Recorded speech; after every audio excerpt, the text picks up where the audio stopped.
Trump বনাম Iran প্রতিশোধের এক নতুন অধ্যায়।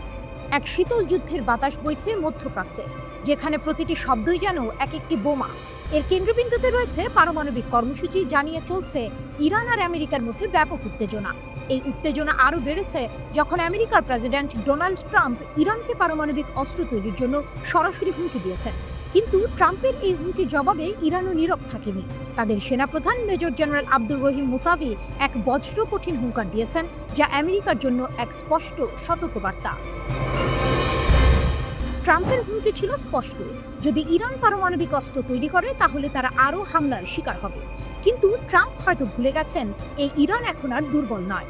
জেনারেল মুসাভি ফার্স্ট নিউজ এজেন্সিকে বলেছেন, আমেরিকা নিরাপদ নয়। এই কথাগুলো কোনো সাধারণ বিবৃতি নয়, বরং এটি এক গভীর প্রতিশোধের প্রতিশ্রুতি। তিনি আরও বলেন, তোমরা আমেরিকানরা কি মনে করো যে আজই পৃথিবীর শেষ দিন? আগামীকাল এই অঞ্চলে তোমাদের দখল এই জাতির শহীদদের সন্তানদের দ্বারা চ্যালেঞ্জ করা হবে না, এমনকি যদি এই প্রজন্মের একজনও অবশিষ্ট থাকে। আগামীকাল এই অঞ্চলে তোমাদের দখল এই জাতির শহীদদের সন্তানদের দ্বারা চ্যালেঞ্জ করা হবে না, এমনকি যদি এই প্রজন্মের একজনও অবশিষ্ট থাকে। তোমরা আমেরিকানরা তাদের প্রতিশোধের আঘাত থেকে নিরাপদ থাকবে না। মুসাভি যেন আমেরিকার অতীত আগ্রাসন ও হত্যাকাণ্ডের প্রতিশোধের আগুন উস্কে দিলেন। তার কথাগুলো স্পষ্ট করে দেয় যে ইরান তাদের শহীদদের কোনোদিন ভুলবে না এবং এর প্রতিশোধ নিতে তারা বদ্ধপরিকর। গত 13ই জুন ইসরায়েল ইরানকে আক্রমণ করে দাবি করে যে ইরান পারমাণবিক অস্ত্র তৈরি করছে, যা তাদের জন্য হুমকি। এরপর 22 জুন আমেরিকাও ইসরায়েলের সাথে হাত মিলিয়ে ইস্পাহান, নাতানজ এবং ফোর্দোতে ইরানের পারমাণবিক স্থাপনাগুলোতে হামলা চালায়। ট্রাম্প তখন দাবি করেন যে ইরানের পারমাণবিক কর্মসূচি ধ্বংস করে দেওয়া হয়েছে, কিন্তু এখনকার পরিস্থিতি দেখে মনে হচ্ছে ট্রাম্পের সেই দাবি সম্পূর্ণ মিথ্যা ছিল। ইরান বরাবরই বলে আসছে যে তাদের পারমাণবিক কর্মসূচি সম্পূর্ণ বেসামরিক উদ্দেশ্যে পরিচালিত হচ্ছে এবং পারমাণবিক অস্ত্র তৈরির কোনো ইচ্ছা তাদের নেই। কিন্তু আমেরিকা ও ইসরায়েল এই দাবিকে কোনোদিন বিশ্বাস করেনি। এই দুই দেশের হামলা ইরানকে আরও বেশি সতর্ক ও শক্তিশালী হতে বাধ্য করেছে। জেনারেল মুসাভির এই হুমকি থেকে বোঝা যায় ইরানের প্রতিশোধের আগুন এখনো জ্বলছে। তারা শুধু কথার কথা বলছে না, বরং তাদের প্রতিটি শব্দে এক গভীর সংকল্পের প্রতিফলন দেখা যায়। ট্রাম্পের হুমকি ছিল এক আঘাত আর মুসাভির জবাব ছিল এক পাল্টা আঘাত। এই দুই দেশের মধ্যে যে উত্তেজনা বাড়ছে, তাতে মনে হয় মধ্যপ্রাচ্যে যে কোনো সময় আবারও সংঘাতের সূচনা হতে পারে। এক মনস্তাত্ত্বিক যুদ্ধ চলছে, যেখানে উভয় পক্ষ একে অপরের ওপর প্রতিশোধের চাপ সৃষ্টি করছে। এই লড়াইয়ে কে শেষ পর্যন্ত জিতবে তা সময়ই বলে দেবে। তবে একটি বিষয় স্পষ্ট, ইরান এখন আর সেই পুরনো ইরান নয়। তারা এখন তাদের আত্মবিশ্বাস আর প্রতিশোধের আগুনে আরও বেশি শক্তিশালী।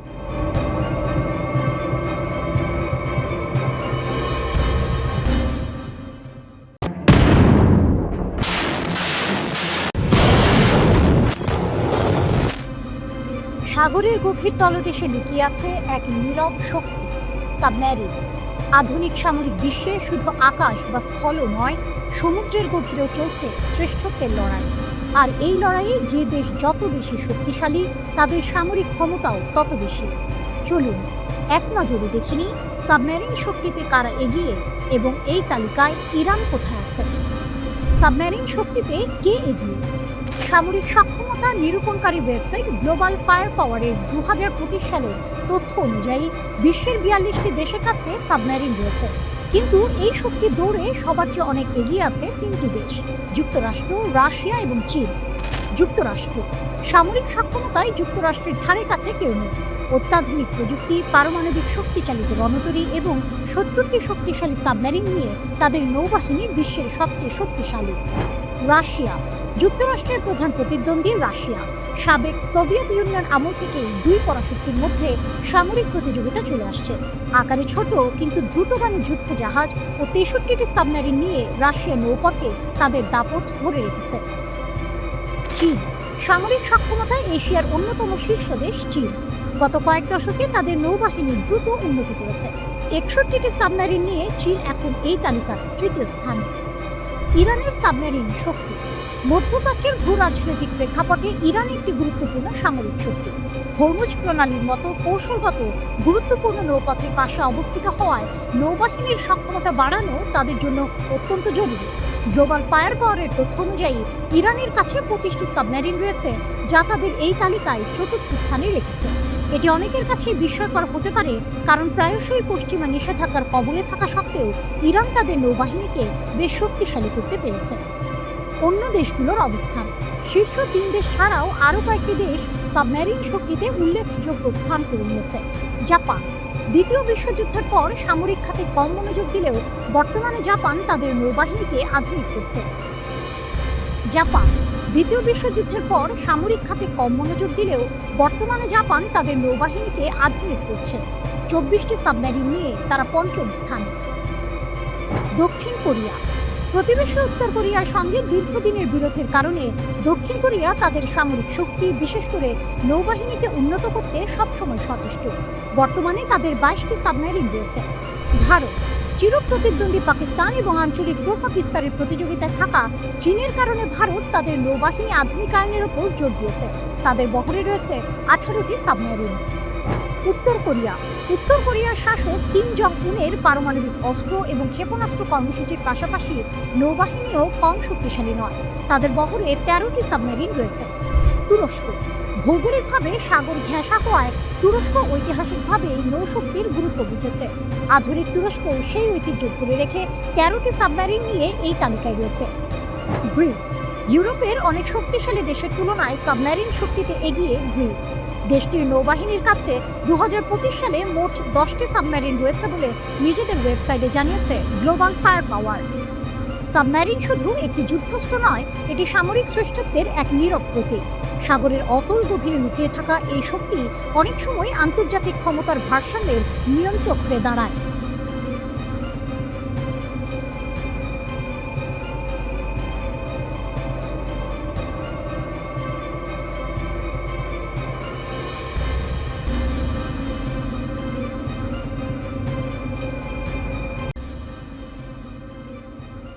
পারমাণবিক সাবমেরিনের ছায়া।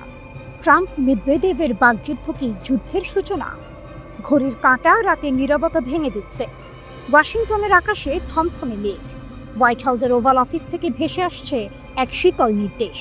ডোনাল্ড ট্রাম্প তার দেয়া আলটিমেটামের সময়সীমা কমিয়ে এখন মাত্র 10 থেকে 12 দিন করা হয়েছে, কিন্তু রাশিয়া তাতে কর্ণপাত করেনি। বরং ক্রেমলিনের সাবেক প্রেসিডেন্ট দিমিত্রি মেদভেদেভের একের পর এক উস্কানিমূলক মন্তব্যে আগুন জ্বলছে। মেদভেদেভ যেন সোশ্যাল মিডিয়ার যুদ্ধে নেমেছেন। প্রথমে এক্স এবং পরে টেলিগ্রামে পোস্ট করে তিনি ট্রাম্পের আলটিমেটামকে খেলা বলে উপহাস করেছেন। তিনি স্পষ্টতই বলেছেন, ট্রাম্পের এই ধরনের হুমকি শুধু রাশিয়া ইউক্রেন নয়, বরং যুক্তরাষ্ট্রকেও যুদ্ধের দিকে ঠেলে দিচ্ছে। এই মন্তব্যের প্রতিক্রিয়ায় ট্রাম্পও থেমে থাকেননি। তিনি মেদভেদেভকে রাশিয়ার ব্যর্থ সাবেক প্রেসিডেন্ট বলে কটাক্ষ করেছেন এবং তাকে বিপজ্জনক অঞ্চলে প্রবেশ না করতে সতর্ক করেছেন। এরপরেই আসে সেই চমকপ্রদ টুইস্ট। দিমিত্রি মেদভেদেভ, যার কথায় রাশিয়ার পারমাণবিক শক্তির এক শীতল ছায়া নেমে আসে, তিনি ট্রাম্পকে স্মরণ করিয়ে দেন দ্য ওয়াকিং ডেড টিভি সিরিজের কথা এবং সোভিয়েত আমলের ডেড হ্যান্ড পারমাণবিক অস্ত্র নিয়ন্ত্রণ ব্যবস্থার ভয়াবহতা। যদিও মেদভেদেভ নিজেও বলেছেন যে এর কোনো অস্তিত্ব নেই, তবুও তার এই মন্তব্য যেন বাতাসে পারমাণবিক আতঙ্কের বীজ ছড়িয়ে দেয়। এই ডেড হ্যান্ড সিস্টেমটি এমনভাবে তৈরি করা হয়েছিল যাতে যুক্তরাষ্ট্রের আকস্মিক হামলায় সোভিয়েত ইউনিয়ন সম্পূর্ণ নিশ্চিহ্ন হয়ে গেলেও প্রতিশোধমূলক পারমাণবিক হামলা স্বয়ংক্রিয়ভাবে হতে পারে। ডেড হ্যান্ড ছিল স্নায়ু যুদ্ধকালে সোভিয়েত ইউনিয়নের একটি স্বয়ংক্রিয় বা আধা স্বয়ংক্রিয় পারমাণবিক অস্ত্র নিয়ন্ত্রণ ব্যবস্থা, যা স্বয়ংক্রিয়ভাবে পাল্টা আক্রমণ চালাতে সক্ষম ছিল বলে দাবি করা হয়। এই ব্যবস্থা এমনভাবে তৈরি করা হয়েছিল যাতে কখনো যুক্তরাষ্ট্রের আকস্মিক হামলায় সোভিয়েত ইউনিয়ন নিশ্চিহ্ন হয়ে গেলেও প্রতিশোধমূলক পারমাণবিক হামলা হতে পারে। অর্থাৎ সব মৃত বা ডেড হয়ে গেলে এই ব্যবস্থার মাধ্যমে পারমাণবিক হামলা করা যেত। সোভিয়েত ইউনিয়ন কখনো সরকারিভাবে এর অস্তিত্ব স্বীকার করেনি। তবে সোভিয়েত ইউনিয়ন ভেঙে রাশিয়া হওয়ার পর রুশ কর্মকর্তারা জানিয়েছিলেন 1985 সালে এই ব্যবস্থা মোতায়েন করা হয়। রাশিয়ার হাতে আজও এই ব্যবস্থা আছে। মেদভেদেভের এই মন্তব্যের সরাসরি প্রতিক্রিয়ায় ট্রাম্প তার ট্রুথ সোশ্যাল প্ল্যাটফর্মে এক বিস্ফোরক পোস্ট দেন। তিনি লেখেন, এইসব মূর্খ এবং জ্বালাময়ী কথাগুলো যদি মামুলি কথা হয়ে না থাকে, সে কারণেই আমি এই ব্যবস্থা নিয়েছি। তিনি আরও যোগ করেন, আমি 2টি পারমাণবিক সাবমেরিন যথাযথ অঞ্চলে মোতায়েনের নির্দেশ দিয়েছি। ট্রাম্প অবশ্য যথাযথ অঞ্চল বলতে ঠিক কোথায় সাবমেরিনগুলো পাঠানো হয়েছে তা স্পষ্ট করেননি। সাবমেরিনগুলো কেবল পারমাণবিক শক্তি চালিত নাকি পারমাণবিক অস্ত্র বহন করছে তাও তিনি জানাননি। ট্রাম্প বলেন, রাশিয়ার ব্যর্থ সাবেক প্রেসিডেন্ট মেদভেদেভ এখনও নিজেকে প্রেসিডেন্ট বলে মনে করেন। তাকে বলছে, ভেবে চিন্তে কথা বলুন, তিনি খুব বিপজ্জনক অঞ্চলে প্রবেশ করছেন। সারা বিশ্ব এখন এক শ্বাসরুদ্ধকর পরিস্থিতির মধ্য দিয়ে যাচ্ছে। দুই পারমাণবিক শক্তি প্রধানদের মধ্যে এই বাকযুদ্ধ কি কেবল কথার লড়াই, নাকি এর পেছনে লুকিয়ে আছে আরও গভীর কোনো সংঘাতের ইঙ্গিত? মেদভেদেভের ডেড হ্যান্ড মন্তব্যের পর ট্রাম্পের পারমাণবিক সাবমেরিন মোতায়েনের নির্দেশ কি সত্যি শুধু কথার পৃষ্ঠে কথার জবাব?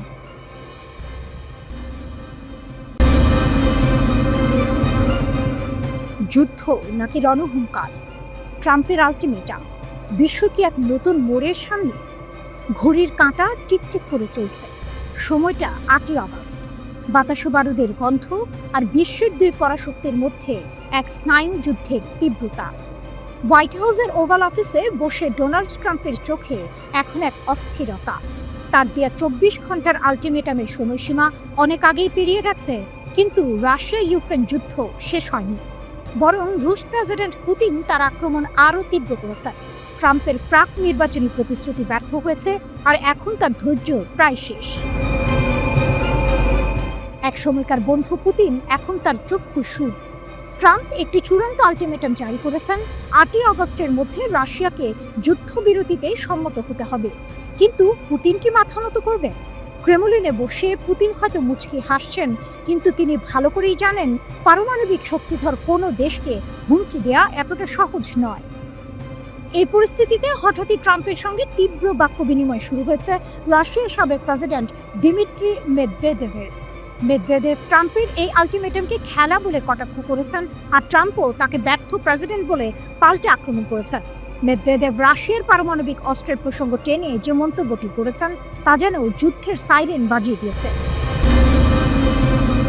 সোশ্যাল মিডিয়া দেয়া এক পোস্টে মেদভেদেভের বক্তব্যকে অত্যন্ত উস্কানিমূলক অভিহিত করে ট্রাম্প বলেছেন, মেদভেদেভের এই বোকামি এবং উস্কানিমূলক কথাগুলো কেবল সাধারণ বক্তব্যের চেয়েও যদি বেশি কিছু হয়, তাই আমি দুটি পারমাণবিক সাবমেরিনকে উপযুক্ত অঞ্চলে মোতায়েন করার নির্দেশ দিয়েছি। তবে ঠিক কোন অঞ্চলে এই সাবমেরিন মোতায়েন করা হবে তা স্পষ্ট করেননি তিনি। এই উত্তেজনার মধ্যে মার্কিন রাজনীতিতে একটি চাঞ্চল্যকর টুইস্ট এসেছে।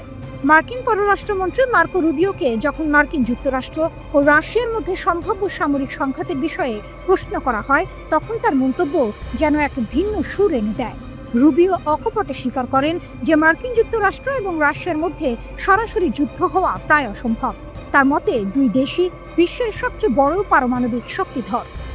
এমন একটি যুদ্ধ শুরু হলে এর ফল হবে ভয়াবহ। তিনি বলেন, এটি এমন কিছু নয় যা আমরা কখনো দেখতে পাব। কিন্তু রুবিওর এই মন্তব্য শান্তি প্রতিষ্ঠা করে না, বরং নতুন এক আশঙ্কার জন্ম দেয়। তিনি মনে করেন মূল ভয়টা যুদ্ধ নিয়ে নয়, বরং ছোটখাটো ভুল বোঝাবুঝি বা সংঘাতের কারণে সৃষ্ট উত্তেজনার বৃদ্ধি নিয়ে। যেহেতু প্রচলিত সামরিক সক্ষমতার দিক থেকে রাশিয়া যুক্তরাষ্ট্রের সঙ্গে পেরে উঠবে না, তাই তারা হয়তো শেষ পর্যন্ত কৌশলগত পারমাণবিক অস্ত্রের মতো ঝুঁকিপূর্ণ পথ বেছে নিতে পারে। রুবিওর এই বিশ্লেষণ যেন এক অন্ধকার ভবিষ্যতের ইঙ্গিত দেয়।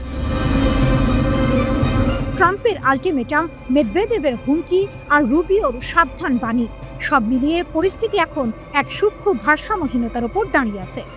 8ই আগস্ট কি সত্যি কোনো যুদ্ধের ঘণ্টা বাজাবে, নাকি পুতিন শেষ মুহূর্তে ট্রাম্পের কথায় সাড়া দেবেন, নাকি দুই পরাশক্তির এই আলটিমেটাম আর পাল্টা হুমকির খেলা শেষ পর্যন্ত নতুন কোনো সংঘর্ষের জন্ম দেবে? পুরো বিশ্ব এখন শ্বাসরুদ্ধকর প্রতীক্ষায়। মধ্যপ্রাচ্যের আকাশে আবারও কি ঘনিয়ে আসছে নতুন ঝড়ের পূর্বাভাস? গাজা থেকে শুরু করে সমগ্র ভূখণ্ডে চলা সংঘাতের উত্তাপ যখন কিছুটা থিত হচ্ছিল, ঠিক তখনই যেন তেহরান থেকে ভেসে এলো এক হুঙ্কার। এই বার্তা কেবল কোনো রাজনৈতিক বিবৃতি নয়, বরং ইসরায়েলের প্রতি এক সরাসরি এবং শীতল চ্যালেঞ্জ। ইরানের সেনাপ্রধান মেজর জেনারেল আমির হাতামির কণ্ঠে শোনা গেল সেই হুঁশিয়ারি, আমাদের ক্ষেপণাস্ত্র ও ড্রোন শক্তি সম্পূর্ণরূপে সংরক্ষিত, আর তা গুলি চালানোর জন্য প্রস্তুত। এই বাক্যটি যেন এক সিনেমার সবচেয়ে গুরুত্বপূর্ণ সংলাপের মতো। এটি নিছক একটি ঘোষণা নয়, বরং এক সুদূর প্রসারী কৌশলের ইঙ্গিত। হাতামি স্পষ্ট ভাষায় জানিয়ে দিয়েছেন তারা ইসরায়েলি হুমকিকে বিন্দুমাত্র হালকাভাবে দেখছেন না, বরং তিনি ইসরায়েলকে আখ্যা দিয়েছেন এক শত্রু এবং একগুঁয়ে প্রতিপক্ষ হিসেবে, যার ইতিহাস আগ্রাসন ও অপরাধের সাক্ষী। তার মতে ইসরায়েলের নৃশংস কর্মকাণ্ড শুধু গত 2 বছরের গাজা হামলায় সীমাবদ্ধ নয়, বরং 80 বছরের কম সময়ের ইতিহাস জুড়ে তা বারবার দেখা গেছে। ইরানের এই অনড় অবস্থান আসলে তাদের শক্তির এক গভীর আত্মবিশ্বাস থেকে এসেছে। হাতামি জোর দিয়ে বলেন, জাতি হিসেবে তারা অনেক ত্যাগ স্বীকার করেছে। জ্যেষ্ঠ কমান্ডার, বিজ্ঞানী এবং নিরীহ বেসামরিকদের শাহাদাত বরণ করতে হয়েছে। কিন্তু তার দাবি, এই অসম যুদ্ধে তারা জয়লাভ করেছে, কারণ তারা শত্রুর ওপর উল্লেখযোগ্য আঘাত হেনেছে এবং তাদের সব কৌশলগত লক্ষ্য ব্যর্থ করে দিয়েছে। পশ্চিমা বিশ্ব যখন ইরানকে কোণঠাসা মনে করছিল, তখন তারা নিজেদেরকে বিজয়ী হিসেবে দেখছে। এটি কেবল সামরিক শক্তি নয়, বরং এক মানসিক প্রতিরোধের বিজয়। সেনাপ্রধান আরও বলেছেন, তাদের এই ক্ষমতা সুরক্ষিত ও সুদৃঢ় থাকবে। তাদের প্রতিশোধমূলক অভিযান যুদ্ধবিরতির শেষ মুহূর্ত পর্যন্ত জারি ছিল, আর ভবিষ্যতেও দেশের প্রতিরক্ষা শিল্প, বৈজ্ঞানিক অগ্রগতি এবং প্রযুক্তিগত উন্নয়নকে তারা আরও দৃঢ় সংকল্পের সাথে এগিয়ে নিয়ে যাবে। এই ঘোষণা থেকে বোঝা যায়, ইরান শুধুমাত্র বর্তমান নিয়ে ভাবছে না, বরং ভবিষ্যতের জন্য নিজেদের আরও শক্তিশালী করতে বদ্ধপরিকর। এই পটভূমিতে ইরানের ইসলামিক রিভলিউশনারি গার্ড কর্পসের মুখপাত্র ব্রিগেডিয়ার জেনারেল আলী মোহাম্মদ নাইনির একটি সতর্কবার্তা যেন শেষ পেরেক ঠুকে দেয়। তিনি ইসরায়েলি কর্মকর্তাদের উস্কানিমূলক হুমকির জবাবে বলেন, ইরানের প্রতিক্রিয়া আগের চেয়েও ভয়াবহ হবে। এই বিবৃতি যেন এক আসন্ন ঝড়ের শেষ পূর্বাভাস। এটি কেবল কথার কথা নয়, বরং ড্রোন ও ক্ষেপণাস্ত্রের শক্তির ওপর ভিত্তি করে দেয়া একটি বাস্তব হুমকি। ইরানের এই ঘোষণা মধ্যপ্রাচ্যের রাজনীতিতে এক নতুন অধ্যায় শুরু করল। এটি কেবল একটি দেশীয় প্রতিরক্ষা নীতি নয়, বরং এক কৌশলগত অবস্থান। তারা স্পষ্ট করে দিয়েছে, তাদের উপর কোনো চাপ প্রয়োগ করে নিরস্ত্র করা যাবে না। ইরান নিজেদের শক্তিকে সম্পূর্ণ সংরক্ষিত এবং যে কোনো মুহূর্তে ব্যবহার করার জন্য প্রস্তুত রেখেছে।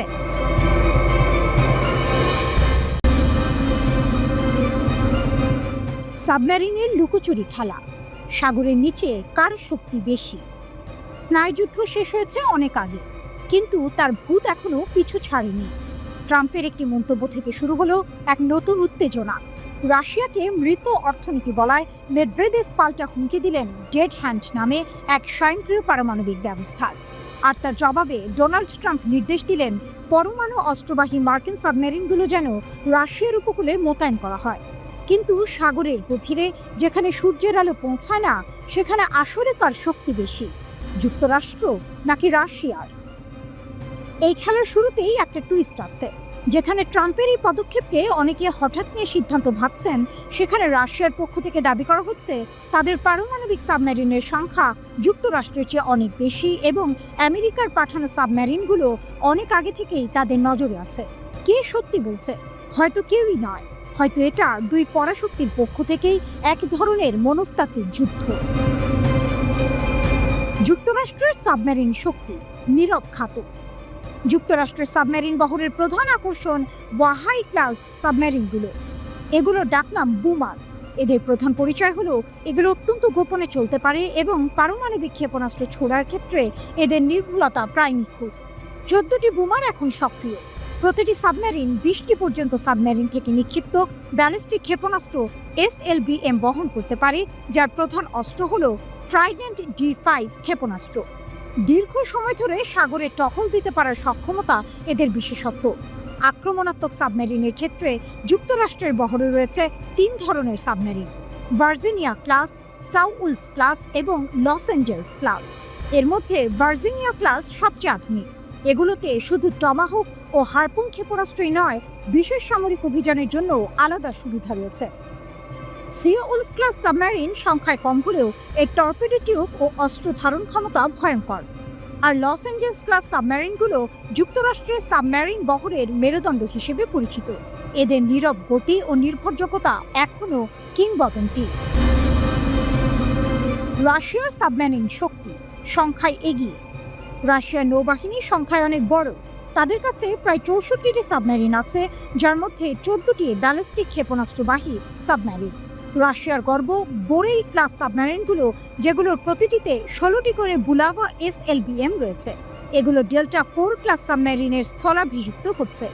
এছাড়া ডেল্টা-4 এর 6টি সাবমেরিন এখনও সক্রিয় আছে, যা রাশিয়ার পারমাণবিক প্রতিরক্ষার প্রধান ভিত্তি। রাশিয়ার সবচেয়ে আধুনিক আক্রমণাত্মক সাবমেরিন হলো ইয়াসেন ক্লাস। এই সাবমেরিনগুলো আগের মডেলগুলোর তুলনায় ছোট এবং কম ক্রু দিয়ে পরিচালিত হয়। এগুলো স্থলভাগে দূরপাল্লার আক্রমণ চালানোর জন্য ক্যালিবার ক্ষেপণাস্ত্র এবং সমুদ্রে যুদ্ধজাহাজ ধ্বংস করার জন্য অনেক ক্ষেপণাস্ত্র বহন করতে পারে। এই মুহূর্তে সাগরের তলদেশে যে লড়াই চলছে তা কেবল দুটি দেশের সামরিক সক্ষমতা নয়, বরং একটি মনস্তাত্ত্বিক ও রাজনৈতিক লড়াই। ট্রাম্পের সাবমেরিন মোতায়েন হয়তো তার দৃঢ়তা প্রদর্শনের একটি কৌশল। অন্যদিকে রাশিয়ার পক্ষ থেকে তাদের সাবমেরিনের সংখ্যা নিয়ে বাড়িয়ে বলাও হতে পারে প্রতিপক্ষকে চাপে রাখার একটি চাল। অন্ধকার হিমশীতল আর্কটিক সাগরের গভীরতা থেকে ভেসে এলো এক ভয়ঙ্কর গর্জন। ন্যাটোর জলসীমার কাছেই ভেসে উঠল এক দৈত্যাকার পারমাণবিক সাবমেরিন। এটি কোনো সাধারণ মহড়া ছিল না, এটি ছিল রাশিয়ার সামরিক শক্তির এক মেগা প্রদর্শন। ভ্লাদিমির পুতিনের নির্দেশে জুলাই ঝড় নামের এই সামরিক মহড়ার মাধ্যমে যেন গোটা বিশ্বকে এক নীরব হুমকি দেওয়া হলো। এই মহড়ার মূল নায়ক ছিল রাশিয়ার পারমাণবিক সাবমেরিন ওরেল। এটি শুধু একটি সাবমেরিন নয়, এটি শীতল যুদ্ধের এক ভয়ঙ্কর স্মৃতিচিহ্ন। ওরেল হলো সোভিয়েত আমলে নির্মিত অস্কার-2 শ্রেণীর সাবমেরিন। 1980-এর দশকের শেষ দিকে তৈরি হওয়া এই সাবমেরিনগুলো মূলত শত্রু দেশের বিশাল জাহাজ বহরকে ধ্বংস করার জন্য ডিজাইন করা হয়েছিল। আর্কটিক সাগরের ঠান্ডা জলে ওরেল তার আসল শক্তি দেখালো। মহড়ার শেষ দিনে ব্যারেন্টস সাগরে লক্ষ্য করে নিক্ষেপ করা হলো বিশ্বের অন্যতম বৃহত্তম ক্রুজ ক্ষেপণাস্ত্র কালিবর। এটি একা ছিল না, তার সঙ্গে ছিল আরও দুটি ভয়ঙ্কর ক্ষেপণাস্ত্র, গ্রানিট এবং অনিক্স। এই তিনটি ক্ষেপণাস্ত্র একসঙ্গে উৎক্ষেপণ করে আমেরিকা যেন এক নতুন বার্তা দিল। গ্রানিট ক্ষেপণাস্ত্রের কথা না বললেই নয়। এর ওজন প্রায় 7,000 কেজি এবং এটি 500 কিলোমিটার দূর পর্যন্ত আঘাত হানতে পারে।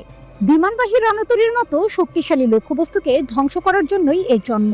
এর বিশাল আকারের কারণে এটি কেবল কয়েকটি বড় রাশিয়ান যুদ্ধজাহাজেই বসানো যায়। ওরেল সাবমেরিন এমন 24টি গ্রানিট ক্ষেপণাস্ত্র বহন করতে পারে। তবে এখানেই এক বড় মোচড়। রাশিয়া এখন ধীরে ধীরে এই পুরনো প্রযুক্তির সাবমেরিনগুলোকে বিদায় জানাচ্ছে। ওরেলের মতো অস্কার-2 সাবমেরিনগুলো এখন অবসরের পথে।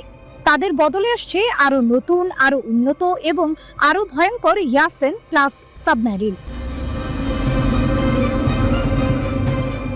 ইয়াসেন ক্লাস সাবমেরিনগুলো আকারে ছোট এবং শান্ত, কিন্তু তাদের ক্ষমতা অনেক বেশি। তারা গ্রানিটের মতো বিশাল ক্ষেপণাস্ত্রের বদলে 32টি ছোট এবং আধুনিক ক্রুজ ক্ষেপণাস্ত্র বহন করতে পারে। এর চেয়েও বড় কথা হলো তারা জিরকন নামের হাইপারসনিক ক্ষেপণাস্ত্র বহন করতে সক্ষম। এই ক্ষেপণাস্ত্রগুলো এতটাই দ্রুত যে এদের থামানো প্রায় অসম্ভব। তাহলে কি রাশিয়া এই পুরনো সাবমেরিন দিয়ে শক্তি প্রদর্শন করে আসলে নতুন সাবমেরিনের ক্ষমতা সম্পর্কে এক প্রচ্ছন্ন হুঁশিয়ারি দিল? এই মহড়া কি কেবলই পুরনো অস্ত্রের ক্ষমতা দেখানো ছিল, নাকি এর আড়ালে নতুন অস্ত্রের ভান্ডার থেকে ভবিষ্যতের কোনো ইঙ্গিত দেওয়া হলো? সম্ভবত পুতিন দেখাতে চাইলেন রাশিয়ার সামরিক সক্ষমতা শুধু আধুনিক হাইপারসনিক অস্ত্রে সীমাবদ্ধ নয়, বরং তাদের পুরনো দিনের অস্ত্রগুলো এখনও যথেষ্ট শক্তিশালী। পুরনোকে বিদায় জানানোর আগে যেন শেষবারের মতো তার গর্জন শোনা গেল। এই মহড়া কেবল একটি সাবমেরিন অনুশীলন ছিল না, এটি ছিল প্রযুক্তির বিবর্তন এবং এক নতুন বিশ্ব ব্যবস্থার প্রতি রাশিয়ার মনোভাবের এক প্রতীকী প্রকাশ।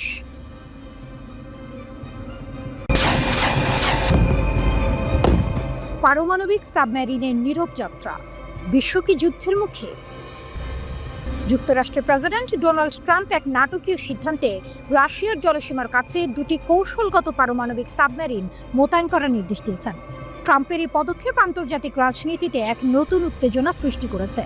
বিশ্বজুড়ে খবরের শিরোনামে এখন একটাই প্রশ্ন: বিশ্ব কি আরেকটা স্থায়ী যুদ্ধের যুগে প্রবেশ করছে, নাকি এর চেয়েও ভয়াবহ কিছুর দিকে এগিয়ে যাচ্ছে? এই উত্তেজনার সূত্রপাত হয় রাশিয়ার সাবেক প্রেসিডেন্ট দিমিত্রি মেদভেদেভের একটি মন্তব্য থেকে। তিনি যুক্তরাষ্ট্রকে সতর্ক করে বলেন, তাদের কল্পিত ডেড হ্যান্ড কতটা বিপজ্জনক হতে পারে সে বিষয়ে ট্রাম্পের সচেতন থাকা উচিত। এই ডেড হ্যান্ড ছিল স্নায়ুযুদ্ধের সময় রাশিয়ার এক স্বয়ংক্রিয় পারমাণবিক প্রতিশোধের ব্যবস্থা, যা রাশিয়ার নেতৃত্বে ধ্বংস হয়ে গেলেও পারমাণবিক হামলা চালাতে সক্ষম। ট্রাম্প মেদভেদেভের এই মন্তব্যকে বোকামিপূর্ণ ও উস্কানিমূলক হুমকি বলে অভিহিত করেন। এর জবাবেই তিনি রাশিয়ার কাছাকাছি শক্তিশালী পারমাণবিক সাবমেরিন মোতায়েনের নির্দেশ দেন। এই সাবমেরিনগুলো যুক্তরাষ্ট্রের নৌবাহিনীর ওহাই ক্লাস ব্যালিস্টিক ক্ষেপণাস্ত্র বহরের অংশ, যা একাধিক পারমাণবিক যুদ্ধাস্ত্র বহন করতে সক্ষম এবং যে কোনো রাডার বা শনাক্তকরণ ব্যবস্থাকে ফাঁকি দিতে পারে। ট্রাম্পের এই পদক্ষেপ শুধু একটি সামরিক শক্তি প্রদর্শন নয়, বরং মস্কোকে একটি স্পষ্ট বার্তা দেয়া। সেই বার্তা হলো ওয়াশিংটন আর কোনো উস্কানিমূলক হুমকি সহ্য করবে না। ট্রাম্পের এই কৌশল শুধু সামরিক পদক্ষেপের মধ্যেই সীমাবদ্ধ নয়, তিনি রাশিয়ার ওপর শুল্ক ও বাণিজ্যিক নিষেধাজ্ঞাও বাড়াচ্ছেন। এর মাধ্যমে তিনি বিশ্বকে বুঝিয়ে দিতে চাইছেন, যারা রাশিয়ার পক্ষে থাকবে তাদেরও এর মূল্য দিতে হবে। এর ফলে ভারত ও ব্রিক্স জোটের মতো দেশগুলোকেও ট্রাম্পের শাস্তিমূলক ব্যবস্থার মুখে পড়তে হয়েছে। এই পরিস্থিতি ইউক্রেন যুদ্ধের প্রেক্ষাপটে আরও জটিলতা তৈরি করেছে। ইউক্রেন রাশিয়া যুদ্ধ এখন ৪র্থ বছরে পড়েছে এবং এই যুদ্ধই এখন বিশ্বজুড়ে অস্থিরতার মূল কারণ হিসেবে বিবেচিত হচ্ছে। ট্রাম্প বারবার রাশিয়াকে যুদ্ধবিরতি ও শান্তি আলোচনার জন্য সময়সীমা বেঁধে দিয়েছেন, কিন্তু মস্কো এই চাপকে অগ্রাহ্য করে চলেছে। ট্রাম্পের সাবমেরিন মোতায়েনের সিদ্ধান্ত প্রমাণ করে যে পারমাণবিক অস্ত্রের বিষয়টি ইউক্রেন যুদ্ধের সঙ্গে কতটা গভীরভাবে জড়িয়ে গেছে। বিশেষজ্ঞরা বলছেন, যে কোনো ভুল পদক্ষেপ, সেটা মৌখিক হোক বা কৌশলগত, এই দীর্ঘস্থায়ী সংঘাতে এক নতুন মাত্রা যোগ করতে পারে। আটলান্টিক ইনস্টিটিউটের পারমাণবিক কৌশল বিষয়ক বিশ্লেষক এলেনা পেট্রোভের মতে, ট্রাম্পের এই পদক্ষেপ একদিকে যেমন আগ্রাসন রোধ করতে পারে, অন্যদিকে রুশদের ভুলভাবে কোনো কিছু বোঝার আশঙ্কাও বাড়িয়ে দিতে পারে। তিনি বলেন, শব্দের গুরুত্ব আছে। যখন কেউ পারমাণবিক প্রতিশোধের হুমকি দেয়, তখন আমাদের তা গুরুত্ব সহকারে নিতে হবে। এখন প্রশ্ন হলো, এই পারমাণবিক উত্তেজনা কি কূটনীতির জায়গা দখল করবে, নাকি বিশ্ব পরমাণু উত্তেজনার এক নতুন যুগে প্রবেশ করবে? বর্তমান পরিস্থিতিতে দুই পরাশক্তির মধ্যে যে সামান্য আস্থা ছিল, তাও এখন ভেঙে পড়ার পথে। সাম্প্রতিক বছরগুলোতে গুরুত্বপূর্ণ পরমাণু চুক্তি ভেঙে যাওয়ার পর আনুষ্ঠানিক আলোচনার অনুপস্থিতি এই পরিস্থিতিকে আরও বিপজ্জনক করে তুলেছে। এই মুহূর্তে পুরো বিশ্ব তাকিয়ে আছে যুক্তরাষ্ট্র ও রাশিয়ার পরবর্তী পদক্ষেপের দিকে। পারমাণবিক অস্ত্রের এই যুগে সামান্য ভুল বোঝাবুঝিও কয়েক মিনিটের মধ্যে ভয়াবহ বিপর্যয়ে রূপ নিতে পারে। ট্রাম্পের এই পদক্ষেপ কি শেষ পর্যন্ত কূটনৈতিক সমাধানের পথ খুলে দেবে, নাকি যুদ্ধের দামামা বাজিয়ে দেবে, সেটাই এখন দেখার বিষয়।